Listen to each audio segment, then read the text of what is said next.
A morte de Gael, uma criança de apenas 3 anos de idade, cometida por sua própria mãe, Andréia, precisa de vários esclarecimentos, principalmente no que tange ao motivo que levou essa mãe a desferir golpes que culminaram na morte da criança, portanto morta por espancamento.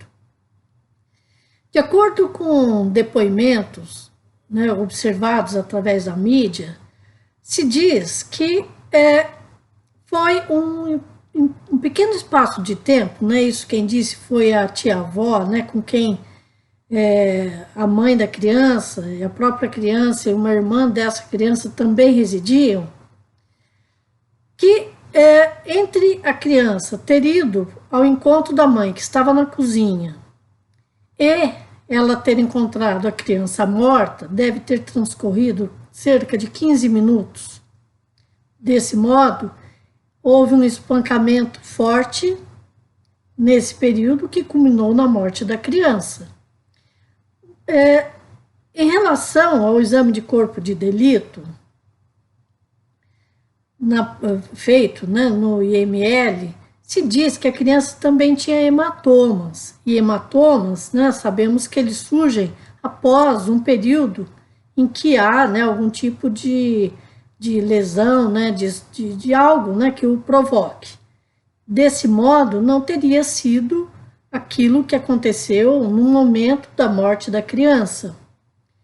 E ainda, pessoas próximas, como o pai da criança, relata que nunca observou maus tratos do filho quando ele a pegava para a visita, sendo que ele e Andréia haviam se separado quando a criança estava com 6 meses de vida.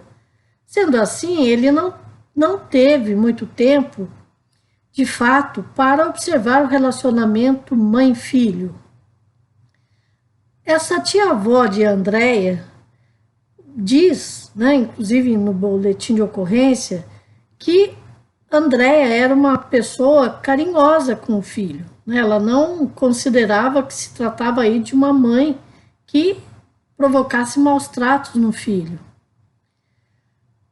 Vizinho de Andréia, em termos de ser uma pessoa que tinha uma loja e ela e a loja, também faz um depoimento na mídia, dizendo que via sempre Andréia uma pessoa que aparentemente não apresentava problemas psicológicos e em algumas ocasiões estava com o filho, parecendo tratar-se aí de uma relação afetiva.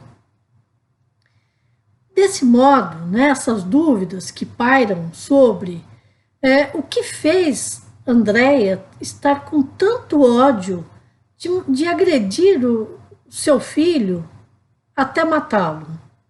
O que ocorreu de fato com Andréia?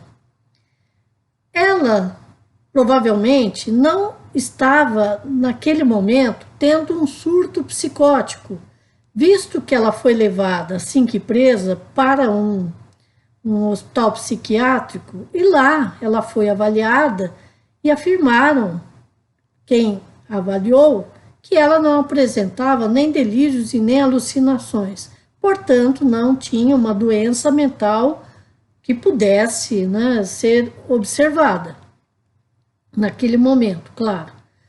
Uma outra coisa,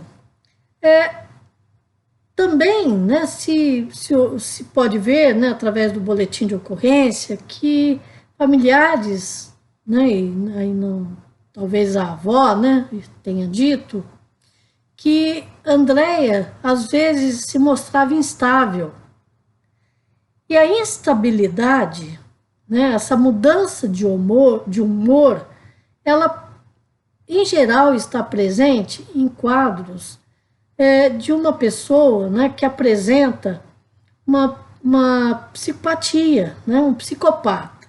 Então, o psicopata é uma pessoa inconstante.